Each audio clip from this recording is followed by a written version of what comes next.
About 30 years ago, Japanese researcher Masaru Emoto discovered the world of Hado. He treated more than 10,000 clients with a Hado measuring device and water, and he helped heal many people who had different kinds of problems mentally and physically. He knew that water could memorize information, so he devised water crystal photography to prove his theory, and succeeded. Water crystal photography shows that water reacts to any information vibration by showing different designs. If the two forks are tuned to the same note, then they resonate together. This is how energy is transmitted into two vibrating objects of the same natural frequency, two forks that are slightly tuned to different frequencies. Despite they are 2 hertz differences, and they're not conducting or resonating with each other. Nikola Tesla once said, "If you want to find the secrets of the universe, think in terms of energy, frequency, and vibration." In this video, we will talk about what is the power of vibration, its use in ancient civilizations and the modern world, and how it can impact human health, behavior, and the entire universe. Don't forget to like this video and subscribe to the channel to see our latest content. Without further ado, let's begin the video. The secrets of the universe are based on energy, frequency, and vibration. The somatic patterns we can form using the same vibrations must mimic a universal process and continuously unfold throughout the universe. The law of vibration states that anything that exists in our universe, whether seen or unseen, broken down into and analyzed in its purest and most basic form, consists of pure energy or light, which resonates and exists as a vibratory frequency or pattern. Science has found that energy vibrates in different frequencies when breaking down all matter. In addition to everything vibrating, all matter that seems solid, liquid, or gas is empty space. The electrons, protons, and neutrons in the atom are in constant motion. Although modern scientists are opening new research doors on energy, frequency, and vibration, ancient civilizations were well aware of it. Words carry energy, and the intention behind the words conveys the vibration. Not that using any old word is all fine, but the energy you put behind a word will carry the meaning more deeply. Every molecule or atom in this universe vibrates at a particular frequency. A molecule in free space can vibrate because the atoms which make up the molecule can move in different directions relative to the position of the whole molecule. Atoms and molecules have energy, even at 0 Kelvin. This energy causes them to vibrate, among other things. Interactions between various components of the molecules, like nuclear repulsion, nuclear attraction, and electron repulsion, determine their motion. Each component has a finite amount of energy associated with it. Once you know the resonance frequency, you can amplify its waves to such a higher level that it will break or destroy the object. The power of vibration can be analyzed through cymatics, with just a vibrating plate forming patterns relative to the plate's geometry and the frequency of the vibrations. By changing the vibrations, these patterns change from unregulated chaos into symmetry. The universe is formed by light in the form of photon variations, with the absorption and emission of photon energy. Even without adding sound vibrations, the vibrations are always present in the form of photon oscillations, with a future unfolding with each new photon-electron coupling. It's because the universe is never at absolute zero. In the 1920s, an American scientist named Dr. Royal Raymond Rife developed a Rife frequency generator machine. The Rife machine produced low energy waves. These waves are also called radio frequency electromagnetic fields. They have low energy compared to X-rays or radiotherapy, which have high power. Today, using low energy waves as a treatment is less common, but there is some research on it. Dr. Rife experimented by introducing the BX virus into rats, which caused the rats to develop tumors. He was able to eliminate the tumors by exposing them to their MOR via his ray beam device. In 1934, a USC team of physicians led by Dr. Johnson transferred 16 terminally ill patients from a San Diego hospital to the Scripps Estate in La Jolla, California. Here, they were subjected to the frequencies recommended by Dr. Rife for 90 days. Within 70 days, the USC team declared 14 patients clinically cured. The other 2 took 20 days longer. Associate professor and director of music at Skidmore College, Anthony Holland, a composer interested in the physical effects of sound, decided to learn the impact of audio frequencies in microbiology. Holland and his team searched for the exact frequency that would directly shatter a living microorganism. The magic number finally came from two inputs: high frequency and low. The high frequency had to be exactly 11 times higher than the low, which in music is known as the 11th harmonic. At this 11th harmonic, microorganisms begin to shatter like crystal glass. If I tap this fork, putting little pulses of energy into it, the second fork will also vibrate in sympathy. And if I silence this fork, we just may hear the other singing its tone.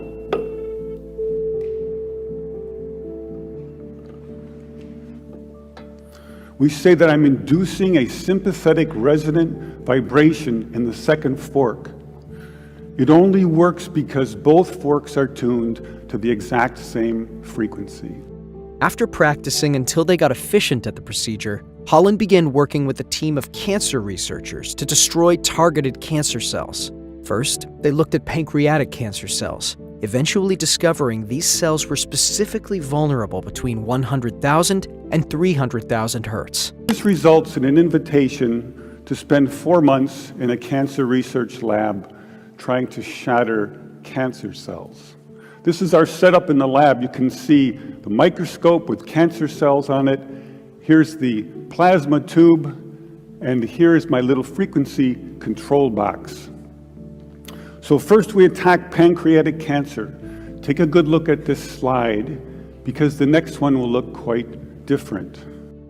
In repeated and controlled experiments, the frequencies, known as oscillating pulsed electric field technology, killed an average of 25 to 40% of leukemia cells, going as high as 60% in some cases. Furthermore, the intervention even slowed cancer cell growth rates by up to 65%. The team also found success in attacking ovarian cancer cells. Most recently, they tested the treatment against the deadly superbug MRSA, an organism resistant to many common antibiotics. Holland explains that thousands of people die yearly from MRSA, and the drugs usually used against the pathogen are known to have toxic side effects. Incredibly, the frequency therapy eliminated antibiotic resistance, and researchers were able to introduce a small number of antibiotics to kill the bug. Shamans use a variety of instruments and rituals to heal. A Saros is a sacred song sung by the doctor to the patient in order to stimulate the patient's natural well-being and health. Ayahuasca practitioners also use this song in spiritual practices. In ancient civilizations, shamans sang a sacred song, a Saros, to heal their patients. A Saros is also used in spiritual practices with ayahuasca. Ayahuasca is a psychoactive ethnobotanical concoction used for decades by indigenous groups of the northwestern Amazon and syncretic religious organizations for ritual and therapeutic purposes. As well as using this knowledge for healing, the ancients also carved and levitated heavy stones and objects in order to build multi-story megalithic structures, using sound, vibrations, and frequencies. A device that could be tuned to a specific frequency is believed to have allowed Egyptians to cut massive stones with the ease of cutting butter. Ancients used sound vibrations and frequencies to carve and levitate heavy stones and objects. Research indicates that Egyptians had some device that could be tuned to a specific frequency, and with it, they could cut massive stones. One of the shreds of evidence of these devices is the Al-Nasla rock formation found in Saudi Arabia. Two 6-meter-high boulders, 20 feet high, stand atop their pedestals, separated by a perfectly smooth crack. It looks like it's been cut in half by a laser beam. One geologist says that the split could have been caused by freeze-thaw weathering, but others say the split is too precise and smooth to have natural causes. It's speculated that the formation is evidence of early high technology. A Swedish Dr. Jarl studied at Oxford. During those times, he became friends with a young Tibetan student. A couple of years later, it was 1939, and Dr. Jarl made a journey to Egypt for the English Scientific Society. There, he was seen by a messenger of his Tibetan friend and urgently requested to come to Tibet to treat a lama. Dr. Jarl stayed there for some time, and because of his friendship, he learned a lot about the Tibetans. One day, his friend took him to a place in the neighborhood of the monastery and showed him a sloping meadow in the northwest by high cliffs. A big hole was visible in one of the rock walls at a height of about 250 meters. Monks built a rock wall on a platform in front of this hole. By using ropes, the monks lowered themselves from the top of the cliff to this platform. There was a polished slab of rock in the middle of the meadow, about 250 meters from the cliff. The bowl had a diameter of 1 meter and a depth of 15 centimeters. Using yak oxen, a block of stone was maneuvered into the cavity. The block measured 1 meter wide by 1.5 meters long. Then, 19 musical instruments were set in an arc of 90 degrees at 63 meters from the stone slab. The radius of 63 meters was measured accurately. There were 13 drums and 6 trumpets among the musical instruments. 8 drums had a cross-section of 1 meter and a length of 1.5 meters. All the drums were open at one end, while the other had a metal bottom on which the monks beat with big leather clubs. The monk behind the small drum signaled to start the concert when the stone was in position. The small drum was very sharp and could be heard even with the other instruments making a terrible din. All the monks were singing and chanting a prayer, slowly increasing the tempo of this unbelievable noise. During the first 4 minutes, nothing happened. Then, as the speed of the drumming and the noise increased, the big stone block started to rock and sway. And suddenly it took off into the air with an increasing speed in the direction of the platform in front of the cave hole, 250 meters high. After 3 minutes of ascent, it landed on the platform. The monks used this method to transport 5 to 6 blocks per hour on a parabolic flight track, approximately 500 meters long and 250 meters high. From time to time, a stone split, and the monks moved the split stones away. Dr. Jarl was the first foreigner who had the opportunity to see this remarkable spectacle. Because he had the opinion in the beginning that he was the victim of mass psychosis, he made 2 films of the incident. The films showed the same things that he had witnessed. The English society for which Dr. Jarl was working confiscated the 2 films and declared them classified. This action is rather hard to explain or understand. Monks used musical instruments to levitate the stones from their place. The harmonic tuning of the drums and trumpets with the loud chanting of the priests added to the combined effects, created an anti-gravitational effect, and jolted the heavy rocks. Abdul Hassan Ali al-Masudi, an Arab historian from the 10th century AD, wrote about ancient Egypt and the methods he alleges they used to move massive stones, including those used to build the pyramids.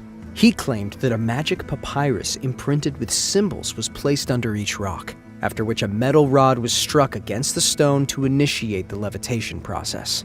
According to al-Masudi, the stone would be guided along a fenced path with metal poles.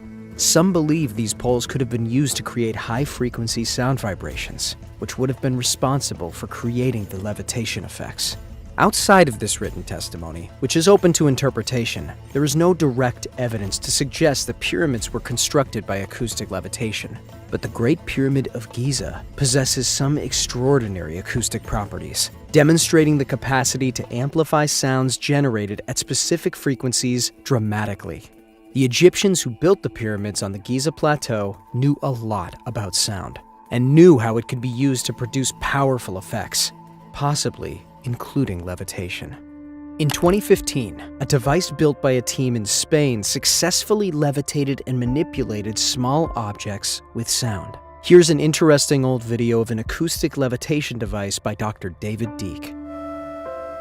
Scientists already knew that sound waves create oscillating pockets of pressurized air, which can produce a force on an object capable of counteracting the pull of gravity.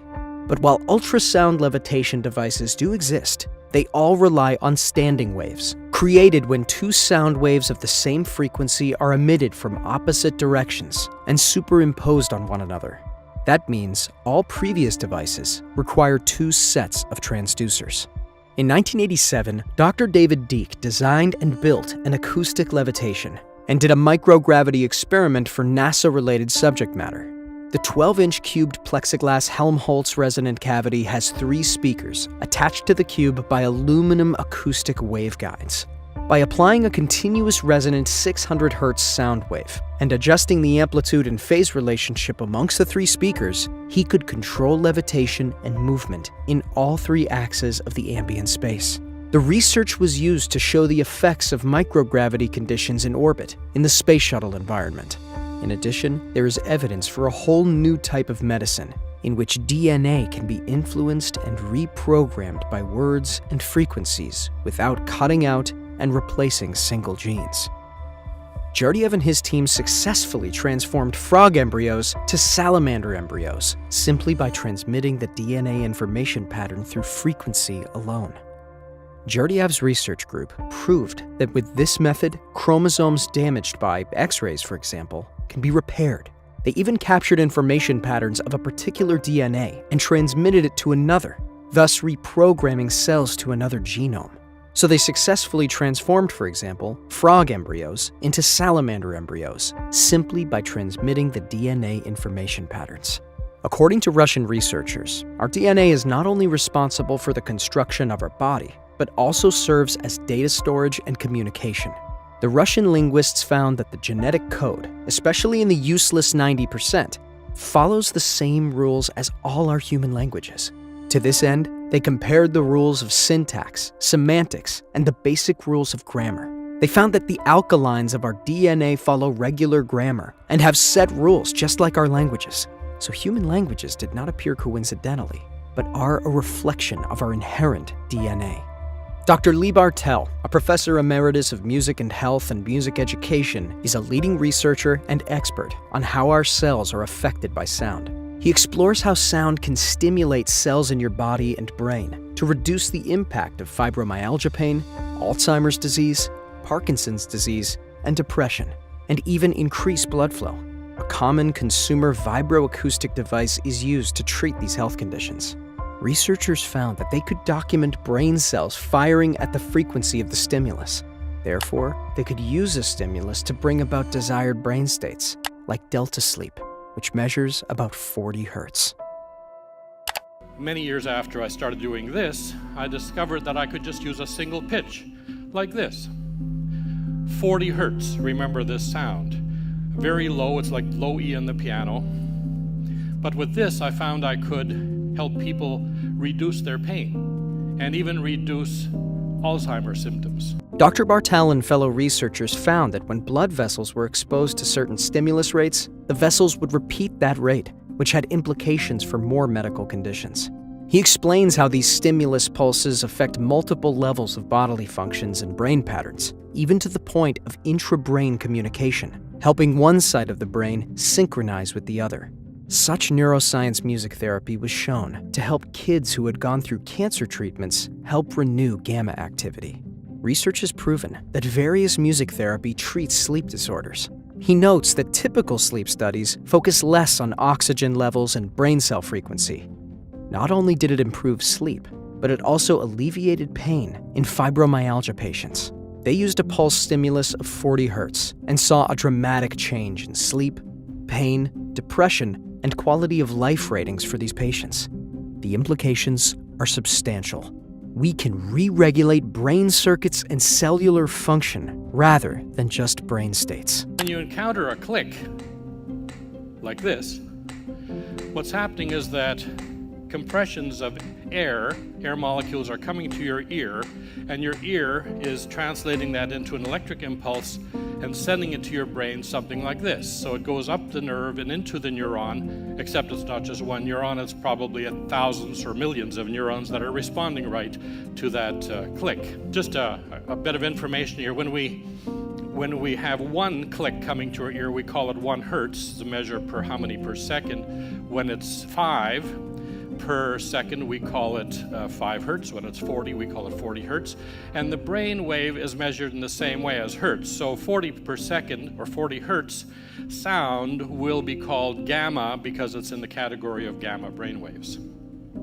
These methods are applied to Alzheimer's patients and patients who experience depression with satisfying results. Bartel describes the methods for each and includes details about longevity and how the results are cumulative, yet need constant exposure to the pulse stimulus for the treatment to continue. That's a wrap for today. Don't forget to like this video, share, and subscribe to the channel to see our latest content.